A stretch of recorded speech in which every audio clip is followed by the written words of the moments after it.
February 21, 1965. A single shotgun blast, then chaos. The Audubon Ballroom, Harlem, a scene etched into American history, not for celebration, but for tragedy. Malcolm X, a towering figure in the civil rights movement, stepped onto the stage, ready to address his organization of Afro-American unity. He would never finish his speech. Before he could utter more than a greeting, a man in the front row stood, yelling about a hijack. It was a diversion. Seconds later, a shotgun roared, tearing through the air, followed by a hail of pistol fire. Malcolm X, struck multiple times, fell backward. His pregnant wife, Betty Shabazz, threw herself and their children to the floor. The ballroom erupted in pandemonium. Guards rushed the stage, but the assassins melted into the terrified crowd, disappearing into the cold New York afternoon. Malcolm X was pronounced dead shortly after arriving at Columbia Presbyterian Hospital. The official narrative quickly pointed to the Nation of Islam, the organization he had vehemently broken from a year prior, as the orchestrators of his demise. 3 men were eventually convicted: Talmadge Hayer, known later as Thomas Hagen, Norman Butler, and Thomas Johnson. Yet, from the very beginning, questions lingered. Were these truly the only men involved, and did the full truth ever emerge? Hayer, the only one to confess and identify the others, insisted Butler and Johnson were innocent. He named 4 other men as his accomplices, men who were never brought to justice. This stark contradiction formed the bedrock of a half-century of doubt. Malcolm X, born Malcolm Little, had undergone a profound transformation during his life. From a troubled youth and petty criminal, he found salvation and purpose in the Nation of Islam while incarcerated. His oratorical skills were undeniable, his message powerful. He rose rapidly through the ranks, becoming the face and voice of the nation, advocating for black self-sufficiency and empowerment. His charisma drew thousands, but his increasingly assertive stance and public challenges to the established order also made him a target.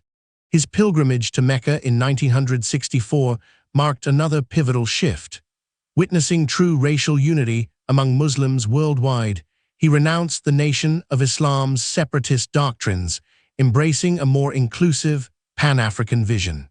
This ideological evolution, however, placed him in grave danger.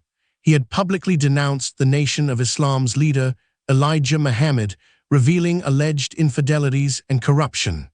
This betrayal, in the eyes of many nation members, was unforgivable. Threats against his life became commonplace. His home was firebombed just days before his assassination. He knew his end was likely near, yet he refused to be silenced, continuing his work, speaking truth to power. For decades, the convictions of Butler and Johnson were viewed with skepticism by many. Their alibis, though disputed in court, held weight for some. It wasn't until 2021, after a 2-year investigation, that the truth began to unravel. The Manhattan District Attorney's Office, alongside the Innocence Project, re-examined the case. Their findings were damning. Key evidence, including FBI documents and police notes, had been withheld from the defense teams at the time of the original trial. This suppressed evidence indicated that Butler and Johnson were likely innocent. The 2 men, by then in their 80s, had their convictions vacated, a belated acknowledgement of a profound miscarriage of justice. It was a victory, but a bittersweet one. The vacating of their convictions, however, opened up new questions rather than closing old ones.